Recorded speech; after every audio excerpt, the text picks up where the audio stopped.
2 months into the season, and the Giants have gotten off to a pretty solid start as we look to defend our World Series championship. Today we're going to get through 2 more months, going through June and July. We're going to make it up to the trade deadline. We're going to go through the All-Star break, the MLB draft, etc. So a lot to cover, and a lot we went over in the last episode, from international free agency to spring training to, of course, the first 2 months, where we start the year 35-22 in what looks to be a very competitive NL West. We currently have the 3rd best record in all of baseball, yet we're not even leading our division. One of the 2 teams ahead of us currently is the San Diego Padres, who have the best record in baseball, but not by much. We are only a half a game below them for first place in the division. Now, our team has been very inconsistent, up and down, through the first couple of months of the year, especially offensively. I think if we compare last year to this season at the plate, our team has gotten a little bit worse in most statistical categories. In terms of batting average, we're all the way down in 18th. Now, the other numbers, we are better. We are in 3rd place for home runs. In terms of runs overall, we are in 8th, so still in the top 10 in that regard. Stolen bases tied for 8th. We've put a focus on adding more speed, and I'm happy to see that has translated for us. We're drawing plenty of walks, first in the MLB in that category. Plate discipline is something that we've really put a focus on. So despite below average batting average, we are 6th in terms of on base and 6th in terms of slugging. So we've been good at the plate, but I wouldn't necessarily say great. You know who has been great, though? Tommy Rogers. After a really strong breakout season last year, he's been even better to start this campaign. And I think the biggest difference from him is the plate skills. Through April, he had more walks than strikeouts. Unfortunately, that hasn't held to form. But he is a career best in terms of his walk percentage, a career low in terms of strikeout percentage, and I feel like that has really elevated his game to a whole nother level. Jun-Hoo Lee has played well when he's been healthy. He missed over a month of the year. And then everybody else, I feel like, has been kind of up and down. I think Stone Garrett started to heat up at the right time. Johnny Hackman's been good, but otherwise, just kind of underwhelming overall. We're also 23rd in errors, which I don't like, but in terms of pitching, pretty good across the board. 3rd in ERA, 6th in hits allowed, 3rd in runs allowed. We are 4th in earned runs allowed. Home runs allowed, we are tied for 11th. Walks allowed, we are in 5th. And then strikeouts, we are a little closer to the bottom, currently tied for 16th. I will say it's been kind of a weird season for the pitching because I feel like the rotation hasn't necessarily lived up to form. We have had Chase Dolander, for instance, play well out of the bullpen, but Kyle Harrison, who has been able to stay healthy so far, hasn't been all that good. Fernando Molina has also taken a step down, and Mason Miller really hasn't done all that well. We could be seeing some changes in the rotation pretty soon if Miller isn't able to keep up. And depending on how Walker Buehler pitches, we could see someone like Dolander or Scott Rios in the minors take one of those spots. And then the bullpen has been quite good, per usual. So I want to play one of the games against Texas. Obviously, we played against them last year in the World Series. So we're going to go through 2 series, one at home against the Yankees and then one on the road against Arizona. So let's hop into this Yankees game. First matchup with Mason Miller today, and he is a no-hitter through 6 innings. So, yeah, he might be back to form. Let's throw a no-hitter, shall we? Michael Toglia up with a full count, nearly a 10-pitch at bat. He flies out to left. It is caught 8 outs away. Miller walked 1 batter in this game, so he's only allowed 1 base runner all day, and if not for the walk, he'd have a perfect game going. Aaron Judge, sharp grounder to 3rd. Murakami bobbles. Throw to 1st, not in time. They better call this an error. And thankfully, they would get it right, an E5. So the no-hitter is still on for Mason Miller, as that will bring up Brian De La Cruz. Nobody benefited from the extra seasons in the Marlins franchise last year more than him. But here he grounds into a double play. That'll end the inning. 2 more for Mason Miller as he looks to get the no-hitter in complete history. That'll bring up Austin Wells now, the catcher. First pitch at the at-bat, grounded to 1st. Blake Sabol fields it cleanly. I'm not really sure why they have him at first base, but that's neither here nor there. 7 1/3 now for Miller, as that will bring up Tyler O'Neill, the talented corner outfielder. This one is hit well into right, and it is caught. 2 away. Good job in the outfield there by Stone Garrett to track it down. Edward Olivares is now up for the Yankees. First pitch of the at-bat for him. Miller's doing a good job with the pitch count, currently below 80. As Olivares lines it into right for a base hit. There it is. Unfortunately, there will be no no-hitter today for Mason Miller. He got through 7 2/3. He needed 4 more outs, but unfortunately it will not happen. So we'll send the rest of the way. He would actually allow another hit, a 2-run homer in the top of the 9th to Michael Toglia, but we would still end up winning this game by the final score of 5-2. So a strong performance here from Mason Miller. We've won the first 2 games in this series against the Yankees, and we would end up sweeping them overall. Let's now go to the Diamondbacks series. We lost the first game, so we're looking to avoid losing the series entirely. Currently trailing 6-4 in the top of the 8th. Munetaka Murakami has 2 home runs today, and he finds himself in a big spot. Hasn't been a great year for Murakami in terms of the contact, though. His runner goes for second. He's safe. That was a close call. But Jung-Hoo Lee is aboard with a stolen base, just his 3rd of the year. 2-2 on its way now for Munetaka Murakami. Trying to work the count here with Edgar Espinoza, and he grounds it up the middle. Diamondbacks should make the play. They will. They end up getting the win, and they get the sweep overall. So they would win this game by the final score of 6-4. There was no score change. We were unable to drive anybody in. And then the last game, with Fernando Molina getting the start, we would end up losing 12-2. It feels like there's something wrong with the pitching right now, particularly the rotation has really taken a step down. We had some guys play well. Jung-Hoo Lee had 4 hits. Tommy Rogers had a homer, but the rest of the offense, as it's been throughout the year, didn't do enough, although they also didn't allow 12 runs. It wasn't just Molina, though. Yariel Rodriguez has been fantastic this year. He really struggled. Chase Dollander might be coming back down to earth after a red-hot 2 months. So we're going to play this first game against the Rangers. I wanted an excuse to use Mason Miller for a couple of reasons. You know, obviously he's been disappointing this year, but he also nearly threw a no-hitter, so that's cool. The Rangers have gotten off to another pretty good start this year, 37-25, the number 1 seed in the AL. Obviously, this Texas team is no stranger to being good. They've made 4 World Series over the last 6 years, but they've had a hard time, actually winning it. Here's a look at both lineups 1-9, and here's a look at the talented young righty Jack Leiter, former 2nd overall pick out of Vanderbilt, who took a little bit of time to develop, but has finally turned into a pretty good player. And of course, we can't forget that the Rangers are looking for revenge after we beat them in 6 games. I imagine they're not too pleased with us as Tommy Rogers goes down on the changeup. Wouldn't be the first time the Giants have beaten the Rangers in the World Series. Go back to 2010 when they did it nearly 20 years ago. Runner aboard for Munetaka Murakami. He chases the high heat. Leiter would allow the 1 base runner, but no further damage done. Mason Miller's got some big starts coming up here in the month of June. He's on an expiring contract. He obviously hasn't played all that well so far this year, but hopefully the no-hitter, or the near no-hitter, can be the start of a momentum boost for him. Now, he's going to be playing against a pretty good lineup here with the Rangers. Nathaniel Lowe up 3-1, grounds it over to short. Donovan, backhanded throw is not in time. That was a close call, but Nathaniel Lowe is just barely safe.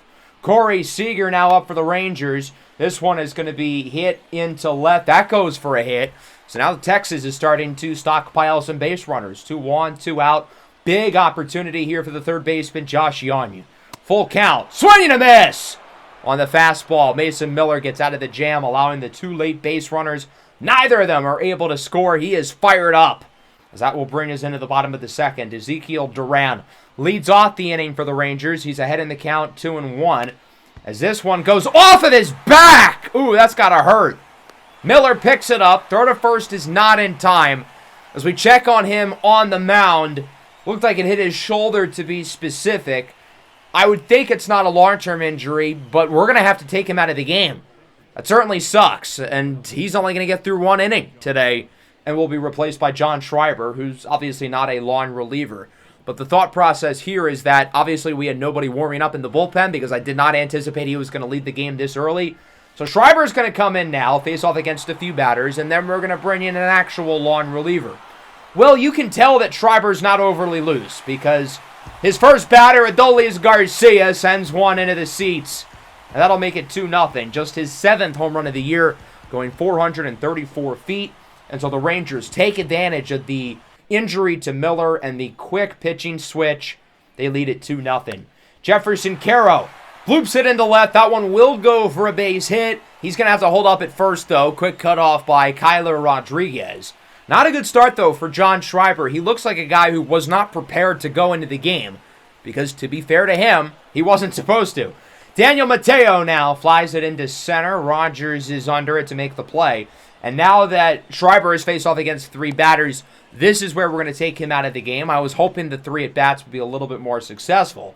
But we're going to have Yariel Rodriguez come in. Dolander's having a good year, but I trust Yariel a little bit more. And he's also thrown less innings, so I figured it's not a bad idea to get him some more workload. Stephen Kwan is up for the Rangers. That one gets by the diving glove of Munetaka Murakami. The Rangers are getting no shortage of base runners in this game. Maybe they should have did a little bit more of this in the World Series. Geraldo Perdomo now on the ground. This should be 2. Donovan, Happ, over to first. It is a 6-4-3 inning-ending double play. The Rangers add 2. Feels like they could have gotten more, though, with 3 separate pitchers coming into the game, thanks to the Mason Miller shoulder injury. That will bring us into the 3rd. We've got some damage control to make up. The World Series MVP, Kyler Rodriguez, who homered multiple times in this building against the Rangers in the Fall Classic last year, starts this one off with a double.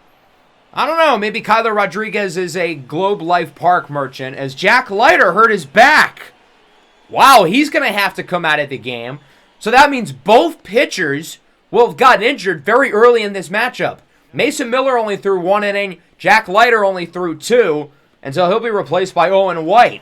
The Rangers were able to take advantage of the injury. We'll see if we can do the same, especially considering Owen White, like Schreiber, has to come into this game unprepared.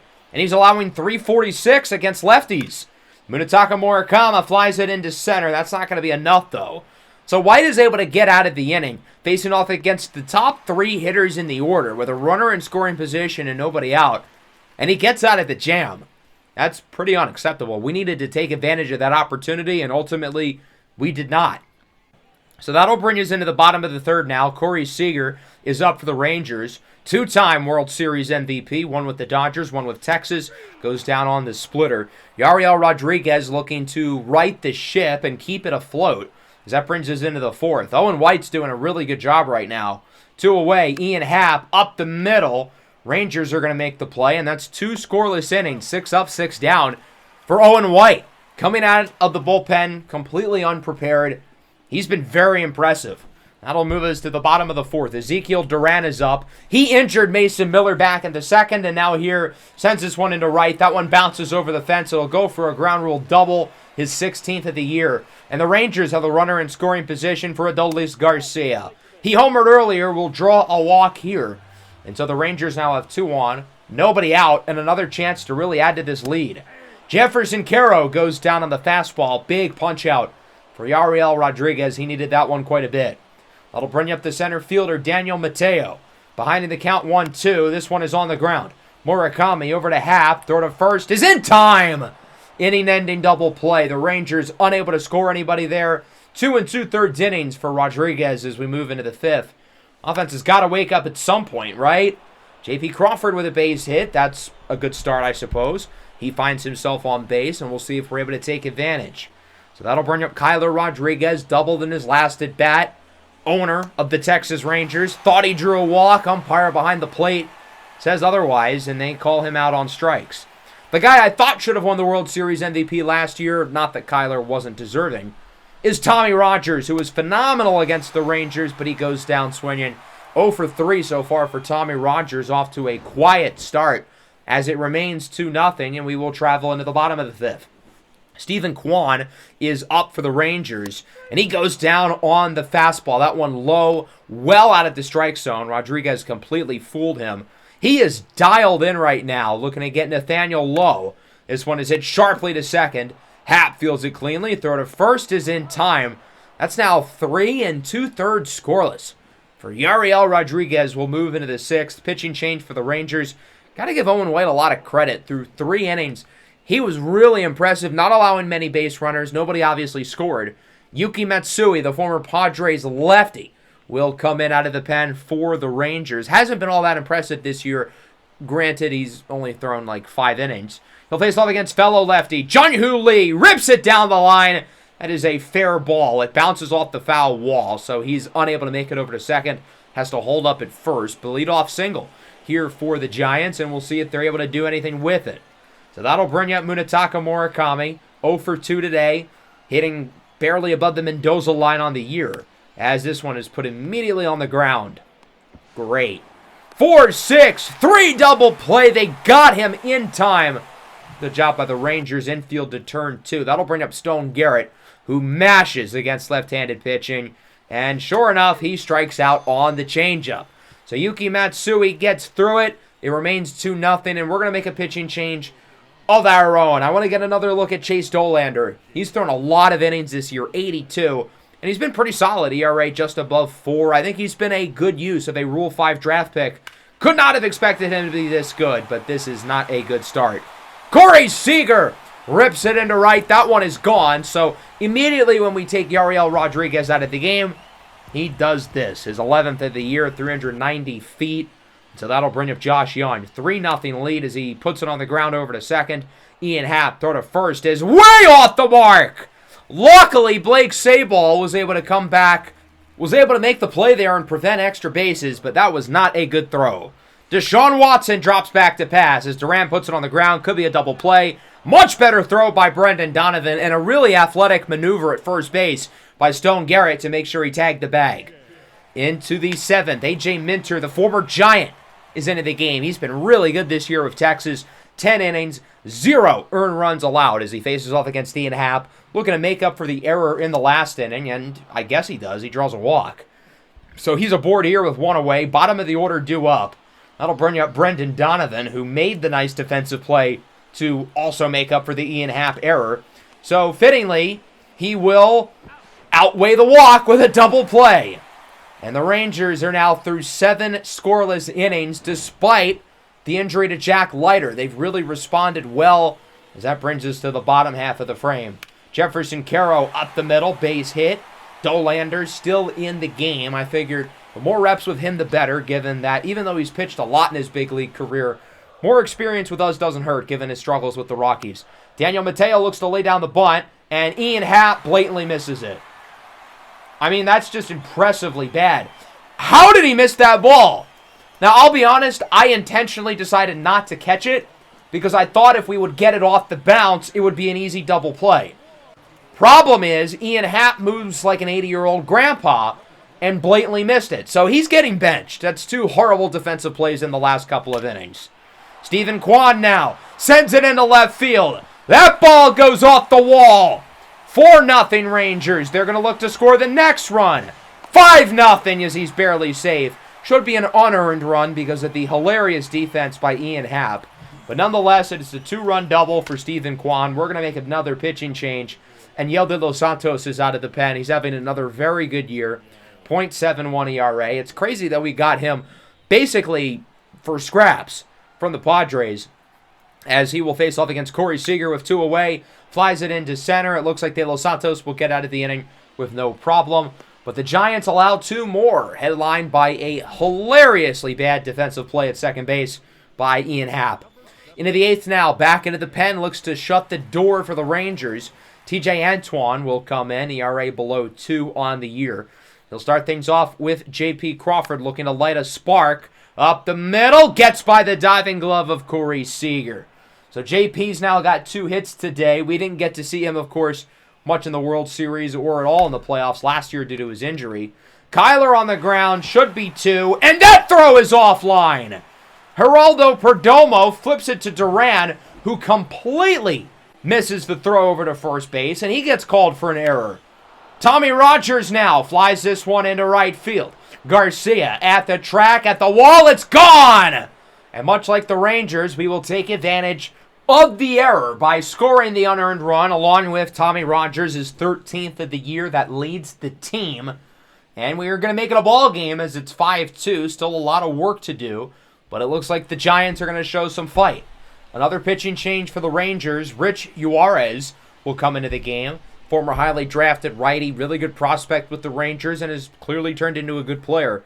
ERA in the mid-3s. He'll face off against Munetaka Murakami, ahead 3-1.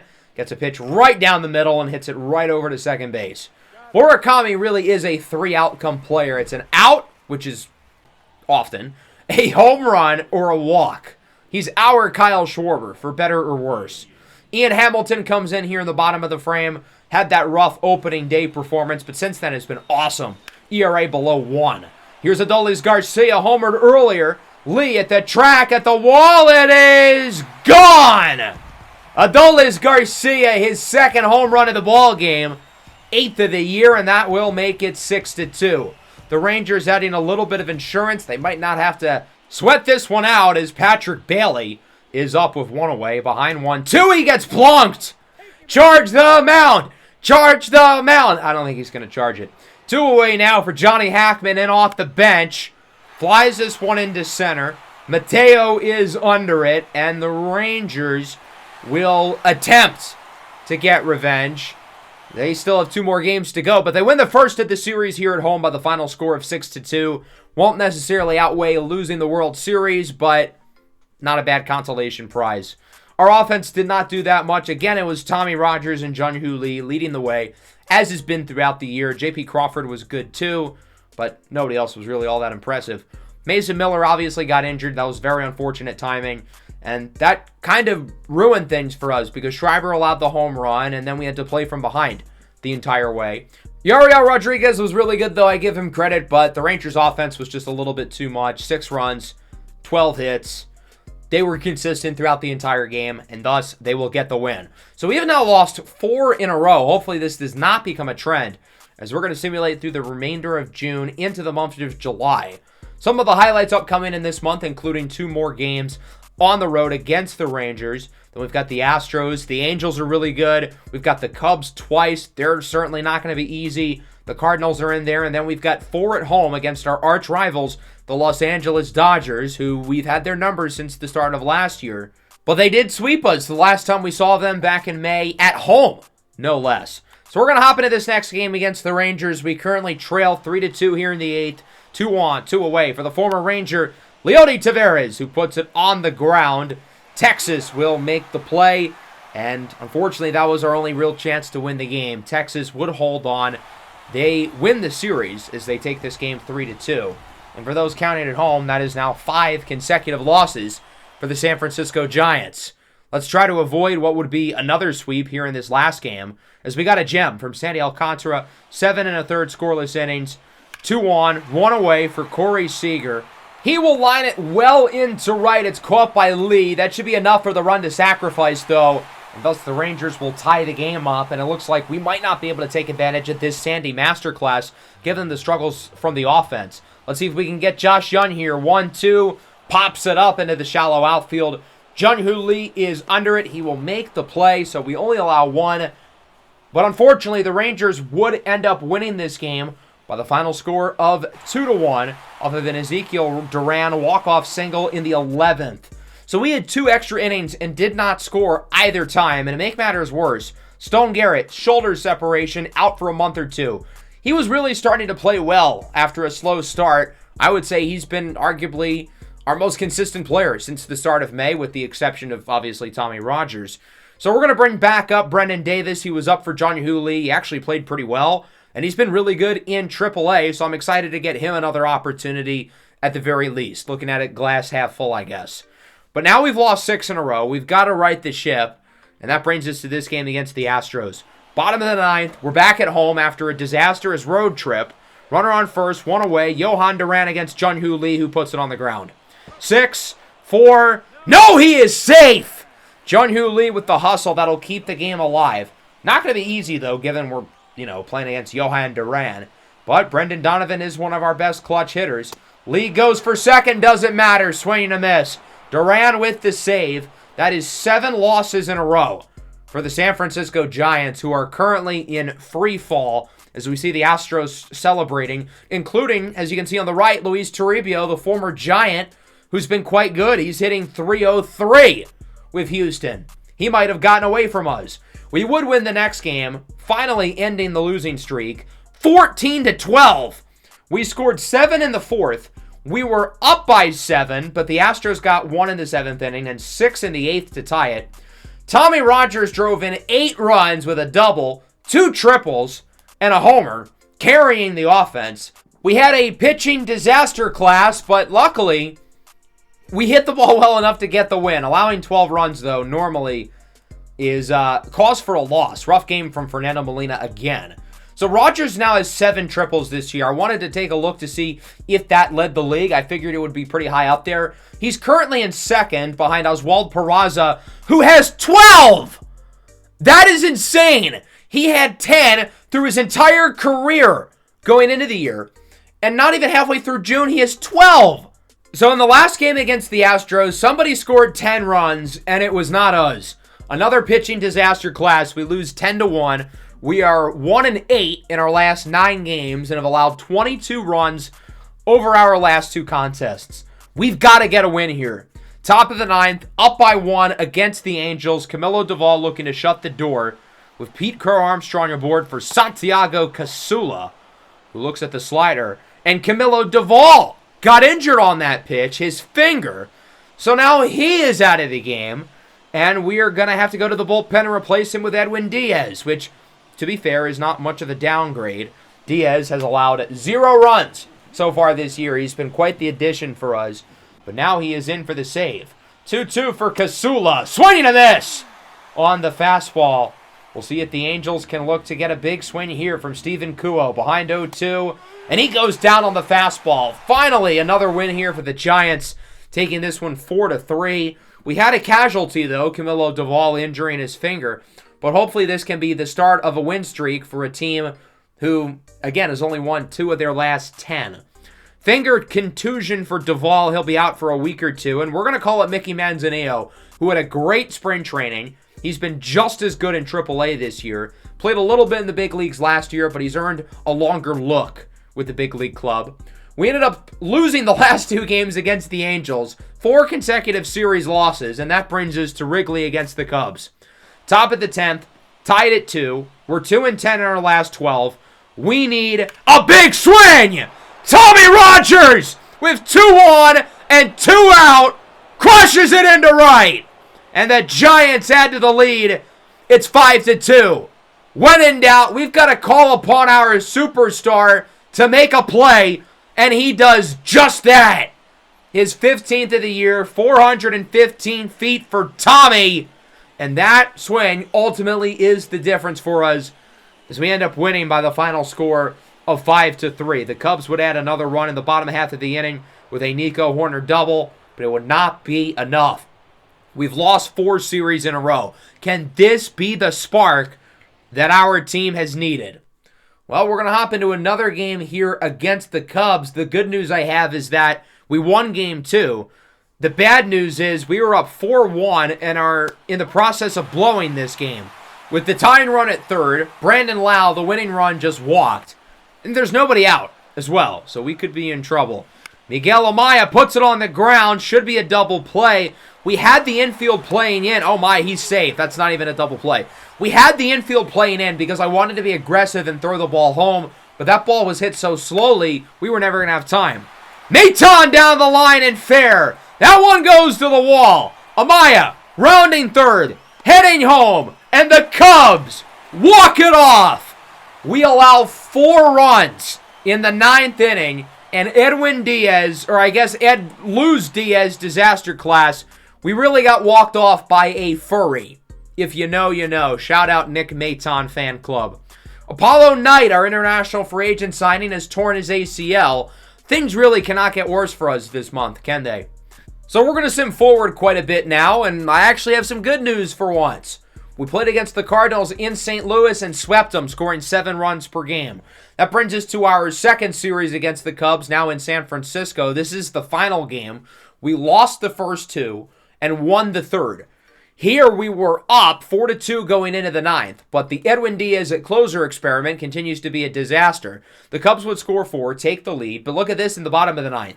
Bases are loaded, 2 away, down by 2. Brendan Donovan, we need a miracle. Singles into left, 1 run scores. We're sending the second run, and the throw is not in time. Sable is safe. This game is tied up.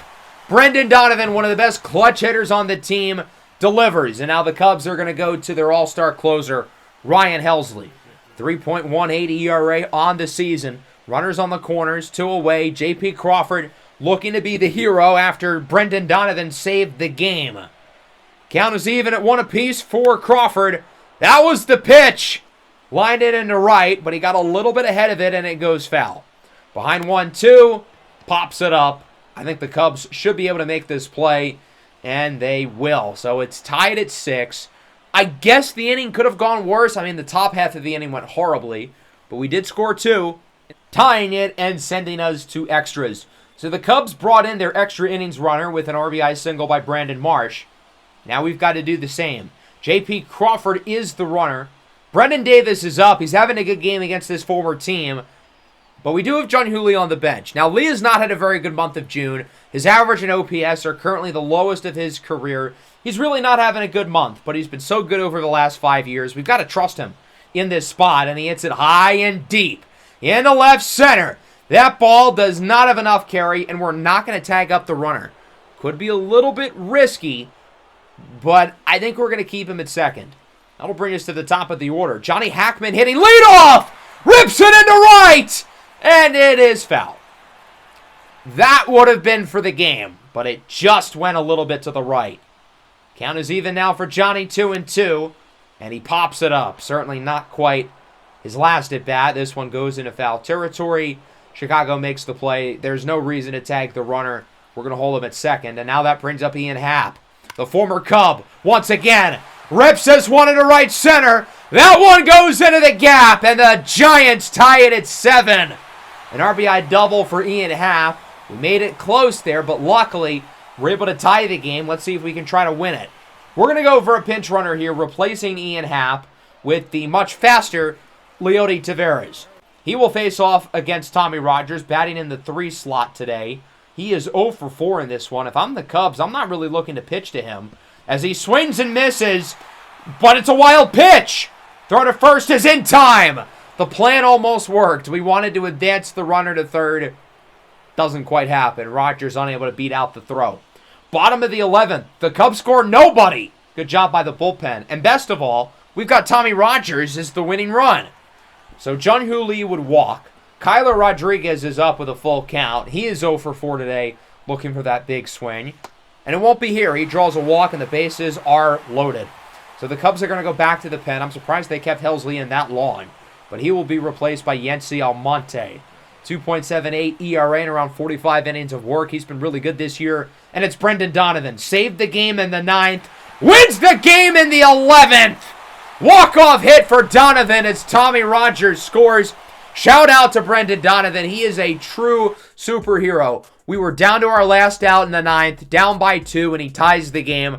So it's only fitting that he gets to be the one to walk it off here in the 11th as we win it 8-7, and we tie this series versus the Cubs. We have some better news. Camilo Duvall is healthy, thank God, because Edwin Diaz did not do well as the closer. Mickey Manzanillo gave us 5 scoreless innings. I want to get him back in the big leagues, but for right now, there's nobody else for us to send down. We ended up getting swept against the Dodgers, a fitting end to a pretty bad month. The Dodgers have won 6 games in a row against us. We might have lost our fastball. But yeah, not a good month of June. We end up going 12-16. I don't think 100 wins is in the cards. We've gotten that in each of the last 3 years, including 107 last year. But we are 4th place right now in the division. Granted, it's still very competitive. We're within 2.5 games in first. But this division looks really good. We are currently the last wild card in the NL. It is going to be a dogfight these next few months. As we look at the numbers, Tommy Rogers is still hooping, and everybody else has been kind of mediocre. Jung-Hoo Lee has been suspect over the last month. Munetaka Murakami is regressing heavily in terms of his ratings, and it has shown by his production. He's taken a major step back from last year. He's just never been able to develop into a consistent contact bat. He hit around 280 last year, but that seems like the high end for him. He's got 2.5 more years left on that contract, and I don't expect he'll be making $30 million next time he's a free agent because, well, his rating is going down fast. I do want to shout out Brendan Davis. He's played really well, replacing guys through injury. Elijah Warren had a good month as well.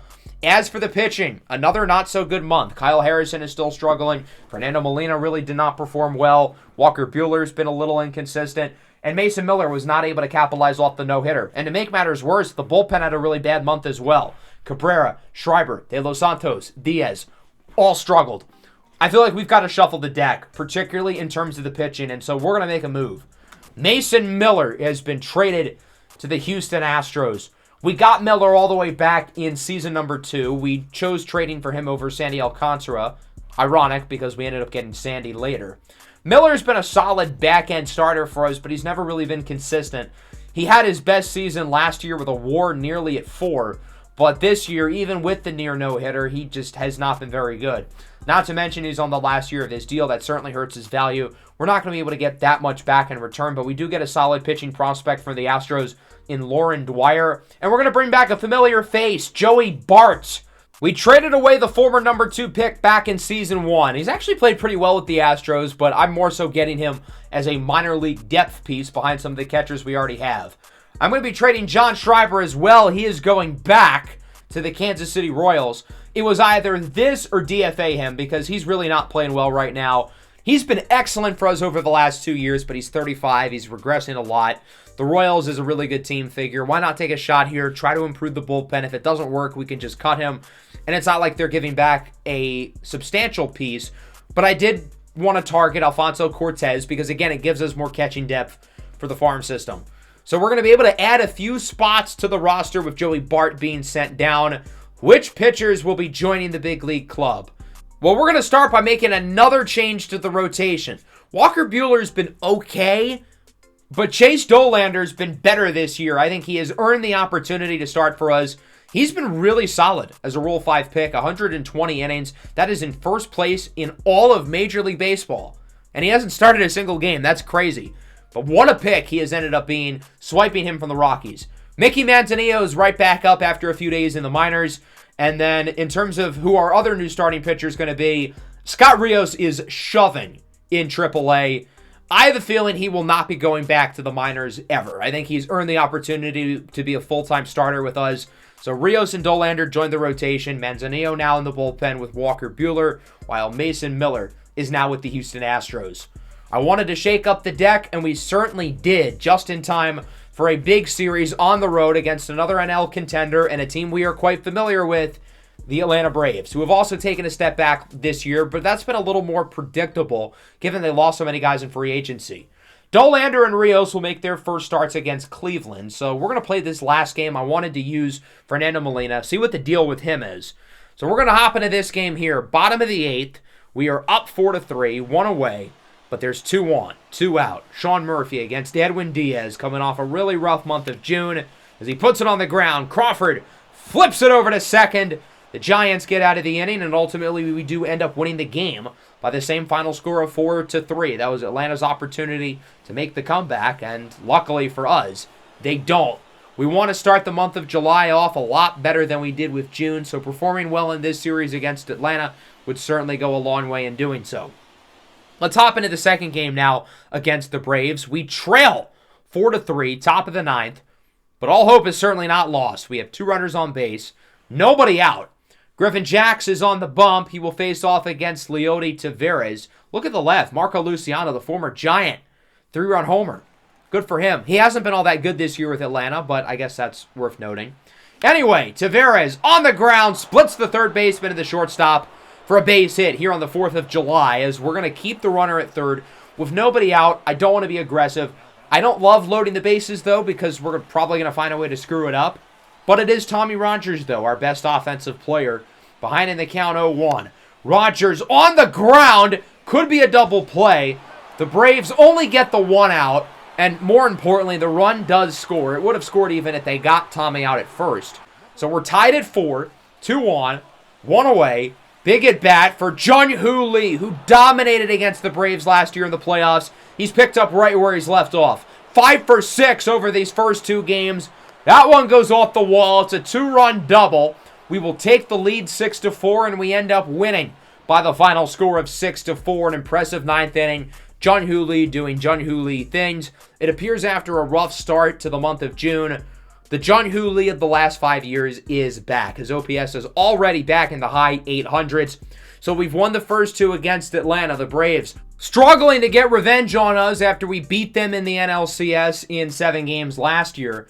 Let's see if we can get the sweep. We're going to need a good performance out of Fernando Molina. who's taken a surprising step back this year. Him and Kyle Harrison, it's a little bit odd between the two of them, but I think at the very least for Molina, he's obviously got plenty of time left on team control, whereas Kyle Harrison's a free agent at the end of the year. Both guys are the same age, though. They're both 27 years old. Molina, obviously, a late bloomer. He was drafted pretty old as well. So we're hoping that this can be the start of a good second half of the year for him as we take a look at both lineups and we take a look at Dylan Cease, one of the 5 aces that this Braves team has. They figured with their losses on offense, Gunnar Henderson to the Yankees, Ronald Acuna to the Marlins, O'Neal Cruz to Toronto. They figured they would really focus on adding to the pitching staff. Dylan Cease has been here for a couple years, but their rotation is loaded. So we'll start with Tommy Rogers. The average is dipped below 300, and that should change here. Singles into left, so the speedster is aboard to start the game. I want to set the tone. If we look back at the Rangers game, we fell behind early, allowing the 2-run homer to Adolis Garcia. I want to see the opposite happen. Let's get a couple runs here in these first few innings. Jung-Hoo Lee draws a walk. There's another base runner. His average all the way back up to 308. Again, looking like the Jung-Hoo Lee of old before the injury. Big opportunity here for Munetaka Murakami, hitting 204 as he swings way too late on the fastball. I think the strikeouts is the real reason why he just has never truly been able to unlock that next gear as a hitter. As Blake Sabol sends this one into the gap, that goes for extras. Rogers will score, it's 1-0. Lee will join him, it's 2-0. Blake Sabol was barely hitting above 200 over the first couple months of the year, but he has performed a lot better, average around 250 now. As we take a look at Fernando Molina, finished in 3rd in the Cy Young voting last year, really broke out onto the scene, but he's regressed this year. He has not been the same guy. ERA in the mid-4s, whip in the mid-1s. As Robert Hassel, the third, grounds it to third. Murakami deflects it. Throw to first is not in time. Good hustle by Hassel, the former top 10 pick, who's taken a little bit to develop, but the Braves have been saving him for when Ronald Acuna were to leave. Obviously, that happened last offseason. Kelenic gets that one by Rodriguez. 2 runners on, nobody out. Atlanta is looking to match our offensive production. The middle of their lineup is worse than it was last year with no Cruz, Gunnar, or Acuna, but they've still got this guy, Ozzie Albies, who puts it right into a double play. Remember, Albies was the guy we really wanted a couple years ago before returning to Atlanta, and Ozzie's having a great year. With our infield inconsistencies, we could have really used him.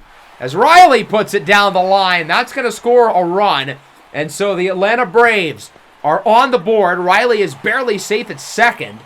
Thought he might have been out there, but nonetheless, it is 2-1. Can they add to the lead? Matt Olson is now up for the Braves. He's given them some big hits against us over the years, as has Austin Riley. I think Riley still owns us, but we strike out Matt Olson. 2-1 going into the second. Both offenses looking good early. Johnny Hackman has cooled off quite a bit. The average has gone down to 249. Looking to have a good performance today as he sends that one over the fence for a ground rule double. Back to the top of the order. Tommy Rogers hit and scored his first time up. Now he will hit the dugout as he grounds out to first. Matt Olson makes the play. Nothing doing here in the second, even though we have the runner in scoring position with nobody out. So we'll travel into the bottom half of the frame now. Sean Murphy is up against Molina. Murphy, remember, at that big home run in Game 7 of the NLCS, but he lines out to first. Good play there by Kyler Rodriguez. Let's go bottom 3. Robert Hassel now up for the Braves, looking for his second hit, and he'll get it into the gap. Rogers looks to track it down. Hassel heads over to second, though, with his 89 speed, and so he's in scoring position with nobody out. That'll bring up Ozzie Albies now. Runner at third, 1 gone. He goes down on the running fastball. That is a huge strikeout for Molina because now they're going to need a base hit. They did get one last time up from Riley, and they're going to get another one. Singles into center. We are tied at 2. Austin Riley continues to have our number as he is able to tie the game. Full count now for Matt Olson, and he will draw a walk. We talked about Fernando Molina's struggles throughout the day, and, well, it has not really been fixed in this game. He does not look very good. Gavin Sheets goes down on the slider, though. There's a big pitch by Molina. Fernando Molina's a strikeout guy. The strikeout numbers have not been there this year. Big reason why he has taken a step back. Into the fourth now. Brendan Donovan hits this one well into right. That one will one-hop off the wall. Donovan heading over to second. He is in there with a double. The numbers for Donovan aren't great this year, but I feel like the situational hitting has been really good. Considering some of the other guys on offense, it's hard to complain with how he's performed this year. As Johnny Hackman skies this one high and deep into right. Back at the track, it is gone! I don't think that's a home run at most ballparks, but hey, we are not complaining. 2-run shot for Johnny Hackman, the third-year pro out of the University of Michigan. His 8th of the year, 353 feet. And we get our lead back as it is now 4-2. Going into the bottom of the fourth, we're going to make a pitching change. Molina's pitch count is high. He hasn't been good. I just don't really trust him right now. We're going to bring in Yariel Rodriguez. So through the 2 full games that we played today, we're going to get 4 innings from our starters. Mason Miller only got 1 before the injury. Molina only got 3. Sean Murphy hits this one well into right, over 100 off the bat for a hit. So Rodriguez allows his first batter of the game to get aboard. The former Giant Marco Luciano hitting .216, grounds it to second. Happ, Donovan over to first, in time! They got him, a double play. Good defense there by Ian Happ. He's had, his issues there today.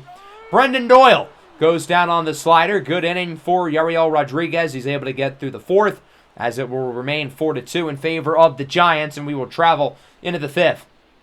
Munetaka Murakami is up, and well, I don't really know what that was. He is 0 for 3 with 3 strikeouts.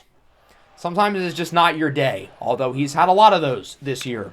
Bottom 5, Kelenic rips this one into the gap. That should go for extra bases as he will make it over to second base. So he is now in scoring position here with 1 away. That's going to bring up Austin Riley, and this time he does not bring home a runner with 2 away. Rodriguez strikes him out. It'll remain 4-2. That brings us into the 6th. Another pitching change for Atlanta. They're going to roll with the righty Cade Cooler, who's been used a lot this year. 76 innings, and he's been pretty solid. 3.67 ERA. He'll face off against Sable at the big 2-run double back in the first inning. Looking for another hit as he hits this one well into left center. Kelenic at the wall. It is gone! A solo home run for Blake Sable, and the Giants add to the lead, as it is now 5-2, his 9th of the year. Not only has the contact gone down for Sable, but the power was as well. He had nearly 30 home runs a year ago. Now he's on pace for less than 20. But again, it's good that he's had a last nice month or so. Ian Happ next up. That one will stay in the park, but it one hops off the wall. Happ into second with a double. Not a good start here for Cade Cooler. Lets up a homer and then nearly another one. And so that will bring up Brendan Donovan. Not an easy pitch to hit. Jammed inside. Doesn't matter. Singles it into left. Happ heads home. The throw is a good one, but it's just barely not in time. So an RBI single for Brendan Donovan, and the Giants add to the lead at 6-2. Johnny Hackman draws a walk now.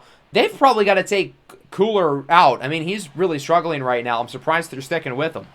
Kyler Rodriguez is up. 1 away, 2 on. Goes down looking on the fastball. I don't really know what he was waiting for there. Tommy Rogers now up for the Giants. This one hit sharply to second. Albies makes the play, flips it over to short. But a good inning, though. We scored 2. Headlined by the home run from Blake Sable. Bottom half of the frame now. We're going to stick it out with Yariel Rodriguez. He's given us a couple good innings so far. We're hoping for one more. Starting with Matt Olson. This one is lined into right center. Rogers chasing after it. That one will take a bounce off the wall. And Matt Olson will find himself in scoring position as Rogers makes the throw slowly and offline. But Olson is going to hold up at second. And this is where we're going to make our switch. Mickey Manzanillo comes in. He's been good this year. Really good. 5 scoreless innings after he was dominant in spring training, dominant in the minors, so far dominant in the majors. Now Sean Murphy hits this one well in the gap, and that's going to score Olson. Atlanta's back on the board. It is 6-3. Murphy at second is just barely safe. We got that one in a lot quicker. But it's an RBI double, and the Braves bring it within 3. That'll bring up Marco Luciano. He's had a good series against his former team. Single into right. Runner's going to wisely hold at third. He would have been out. So now there's runners on the corners. 1 away. Double play is a possibility here. We've certainly got to get this one on the ground. It is on the ground. Can we turn 2? Donovan. Happ to first. Not in time! Brenton Doyle using that 98 speed to good use. Run scores. First earned run allowed of the season by Mickey Manzanillo. and it's 6-4. 2-2 for Robert Hassel up the middle. That's going to be a base hit. We covered the steal at second. I was hoping Donovan could have gone a little farther to make that play. So now there's 2 on. We're going to take Manzanillo out here, and he'll be replaced by Edwin Diaz. A little bit early here, but I wanted to bring in one of our high leverage arms. Granted, Diaz has not had a very good last month or so. I would say that's hopefully because of the change in role, and I'm hoping that Duvall's the closer again. He'll be back to his usual self, but that's not an encouraging start. He plunks Jared Kelenic, and so now the bases are loaded, and that'll bring up Ozzie Albies. Count is even 1-1 here for Albies, the talented second baseman, who flies this one into left. Now Atlanta knows what we feel like, leaving them loaded, as Johnny Hackman will make the play, and so this game will remain 6-4. Braves get 2, but it feels like they could have gotten more there. The door was open to really make a dent into this lead. Munetaka Murakami strikes out yet again. Who's surprised? Blake Sabol now up the middle, his 3rd hit of the game. Really productive game from Blake. Doubled in the 1st, homered in the 5th. Now a single. And so he is aboard here with 2 away. We'll see if the Giants can drive him in. Look to build up that nice lead we had going into the last inning. Ian Happ got him looking on the fastball. Atlanta is able to get out of it, and it will remain 2-2. We go bottom 7. Diaz going to stay in. Austin Riley up the middle, another hit. That's a hat trick. His 3rd of the ball game. No, we don't have any answers for this guy. It feels like we never will. Matt Olson is now up for the Braves. 2-2 pitch. What on God's green earth was swinging at? You know, I make some bad decisions swing-wise, but I don't think I've ever made one that bad. That was not even close. Gavin Sheets checks his swing. Looked like he went around. Pitch might have been a strike anyway. Murphy got him on the slider. 3 Ks for Edwin Diaz. Only a good thing in baseball. He's able to get out of the inning. It remains 6-4 as we will move into the 8th. 2 away here for Leody Taveras, the pinch hitter, who was great in the NLCS last year against Atlanta. Only hitting .221 this year as he lines it out to center. It is caught by the Gold Glover, Brenton Doyle, acquired via trade from the Rockies in the offseason, looking to replace the production from outfielders Ronald Acuna and O'Neal Cruz.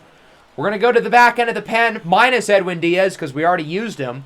And Yel De Los Santos is in. He had a rough month of June, but was really good before that. So hopefully we can get back to that April and May form, and that's not a good start. Down the line for the speedster, Brenton Doyle walks into second with a double. So he's in scoring position. Tying run is up. Top of the order is up. Atlanta's got an opportunity here to really do something. 2 away, Kelenic lines it to first. Rodriguez scoops it off the bounce, tags the base. De Los Santos gets out of the jam. It remains 6-4 as we move into the 9th. San Francisco looking to slam the door and get the sweep against their rival as Yohan Ramirez is in, ERA in the 6s. As Tommy Rogers finally gets that base hit, singles into right. I feel like I remember last year the Braves bringing Ramirez in during some odd spots in the playoffs. So they're doing it again here. Munetaka Murakami with a base hit. Finally, after his 4 strikeouts. Won't really matter because Tommy Rogers is out at third. Do not want to test the arm of Brenton Doyle. Part-time ball player, full-time sniper. Not easy throwing out one of the fastest men in baseball. Kind of looked like from that angle he was safe.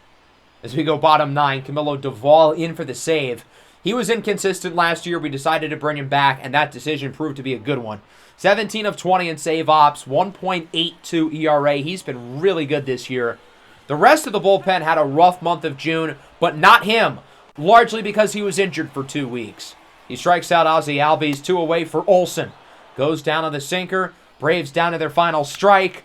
Grounds it over to second. Ian Happ will look to make the play. Throw to first is in time. And the San Francisco Giants have swept the Atlanta Braves on the road. That, my friends, is how you start off the month of July. We win this game 6-4. Hopefully a sign of things to come the rest of the month after a not-so-good June. Blake Sabol led the way, 3 for 4, triple shy of the cycle, drove in 3. Johnny Hackman was really good as well. He went 2 for 3 with a walk.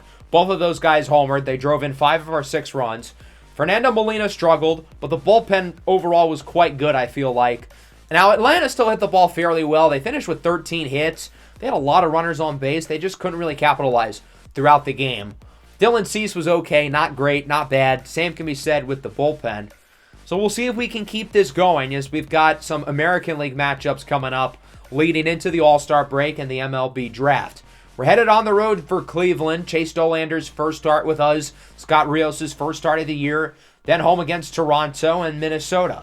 The Pirates are acquiring Tyler Soderstrom. I like this return, though, for the A's. Two really good prospects, but Pittsburgh, who's had a great year, is going in. The Marlins are also going in, as they should, after that huge offseason acquiring Acuna and Ellie De La Cruz and Tristan Casas, amongst others. They're going to trade for Nolan Gorman from the Cardinals. The Nolan Gorman saga is funny to me. The Cardinals traded him at the beginning of last year. Then they signed him out of free agency just to trade him again. Shout out to the Cardinals for getting two really good trade packages for a guy they clearly did not want. So that'll bring us to the Minnesota series. We did adequate across the others.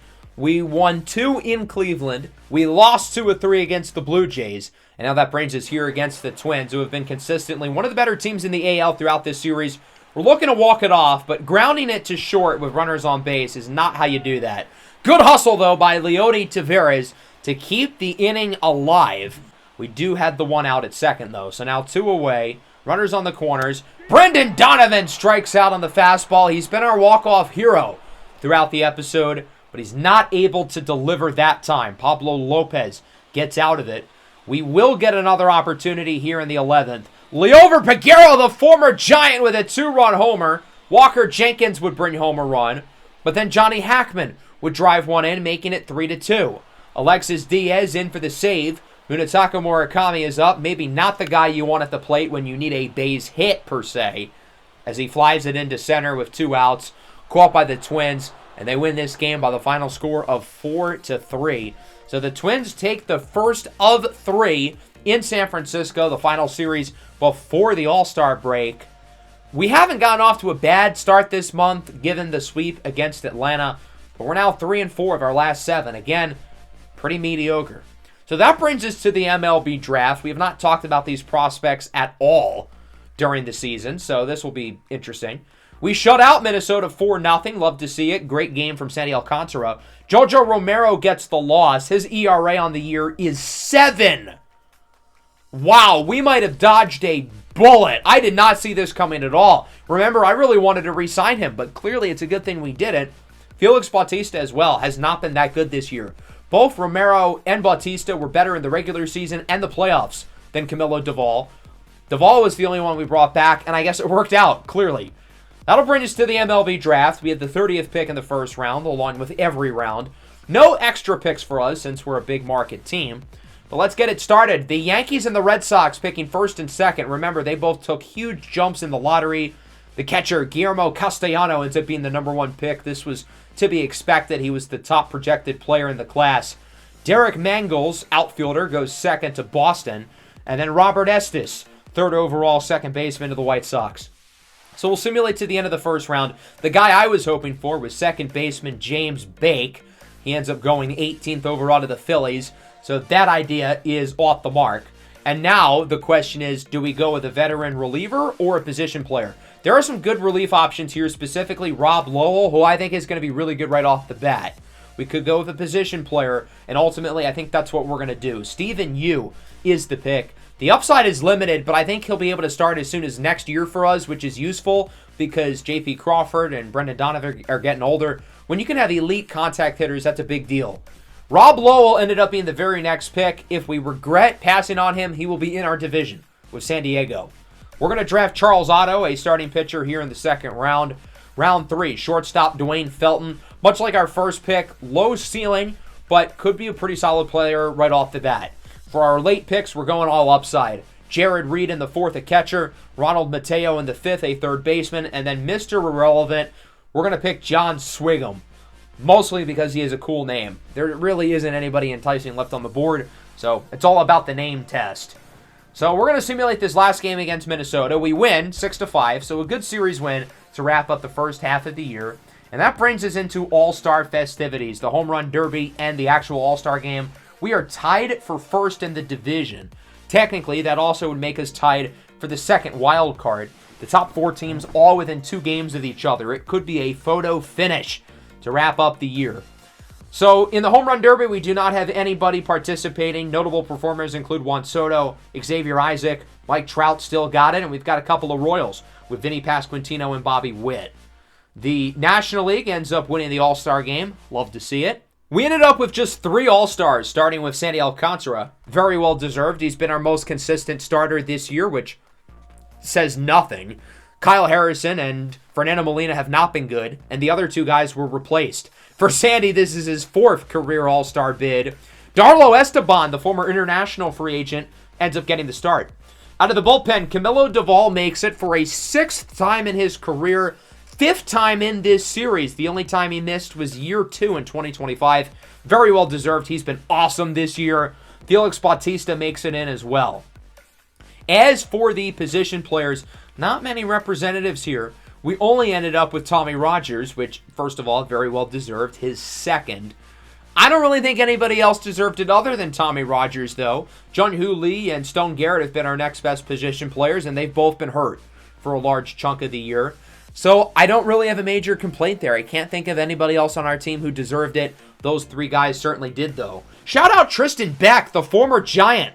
We traded him away after year 3, and it looks like that might have been a mistake. He's gotten better and better with Seattle. Ends up making the All-Star team for them this year, and he has been fantastic. ERA barely above 2. A couple of former super high picks, Emil Franco, Jeremy Franco, who, if you remember, was part of the Tommy Rogers draft class. He ended up going the pick right after. Lucas Hornick, another international free agent.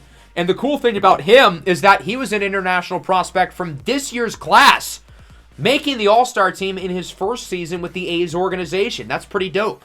Let's now simulate up to the deadline. We've got a 7-game road trip with Colorado and the Dodgers, and then 3 games at home against the Rockies as we get some good news on the injury front. Stone Garrett is back. Brendan Davis will go back down to AAA. So we're going to hop in this very first game against the Rockies at Coors. The Home Run Derby and All-Star festivities were here. Kind of unfortunate we didn't have anybody in the Derby. But Stone Garrett, pinch hitting opportunity. His first at bat back is a big one, and he strikes out on the fastball by Landon Sims.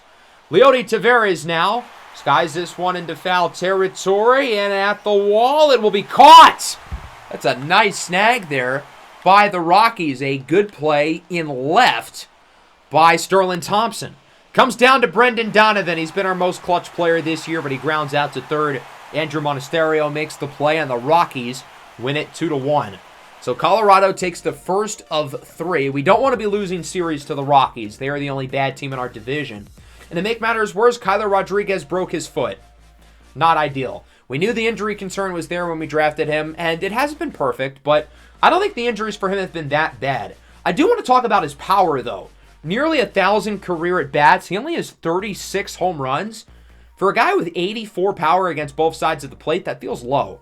He's a fine player, but I would have expected that number to be, like, doubled, or at least close. So I want to call Brendan Davis back up, but he's still on waivers, so we're going to have to wait a couple days, and then we'll do so. We would end up winning the last 2 games against the Rockies, and that brings us to this series against the Dodgers. 9-8. Jackson Holliday, sac fly, run scores. We're tied at 9 in a high-scoring thriller.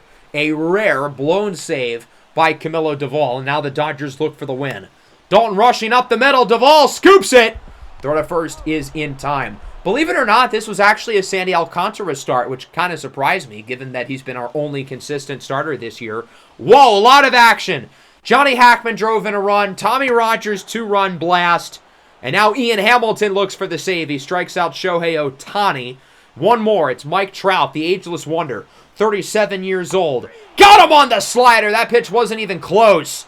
Ian Hamilton wins it 12-11. A high-scoring thriller. We've got to look at the box score for this one. Tommy Rogers, 2 for 6. Homer drove in 3. Alcantara struggled. Bullpen did a really good job, though, other than Camilo Doval, who again blew the save. Genesis Cabrera, by the way, his ERA is into 6s. Not ideal for our number 1 lefty. So that'll bring us to this next game against the Dodgers. Look at this. We were down 6-0, but now we've got a game. We scored 4 in the top half of the 9th. Bases loaded. 2 away. Brendan Donovan, we need you here, bud. Bloops it into left. 1 run scores. Crawford ties it at 6. Brendan Donovan saves the day again. tying the game up. When we need a big hit, we can count on him. Big opportunity for Tommy Rogers up the middle. Mookie Betts makes the play, flips it over to second base. Ultimately, we would end up losing because look who's due up. Mike Trout, Adley Rutschman, Mookie Betts. First two guys reach base, Mookie Betts homered to finish the deal. Now against the Rockies, we ended up splitting the series against the Dodgers. Here against Colorado, it's 6-5 in the 8th. We scored 5 in the first, but have blown it since. We've got a good chance to come back, though. 2 on, nobody out. Johnny Hackman, all he had to do was not put the ball on the ground. And he put the ball on the ground. Now, luckily, we do have Hackman safe at first, so that certainly keeps the door a lot more open than it would have been with a double play. Runners on the corners, 1 out, and guess who's up? Brendan Donovan into left field. Fair ball. This game is tied at 6. Mr. Clutch strikes again. 4th inning of a meaningless April game. He'll fly out to center. But here down the stretch against a division rival, he's going to come up big. Tommy Rogers would be intentionally walked. It's interesting because Rogers is only hitting like .210 in the clutch with runners in scoring position. But they want to set the force out at all 3 bases, so I get it. It's Jung-Hoo Lee who strikes out on the fastball. Bases loaded, 2 outs. This is a huge at-bat upcoming for Stone Garrett. Another guy who's known for his clutch gene throughout his career. And I don't think we're going to see it here. He pops it up into no man's land, caught by the second baseman. So we're going to simulate forward here and get another chance to hop into this game. We're going to move into the 10th. Drew Romo would put the Rockies ahead with an RBI double, and now we've got to tie or win it. Runner at third, that's Elijah Warren. 1 away. Hackman goes down on the slider. Big pitch by Landon Sims. Now we need a base hit, and guess who's up?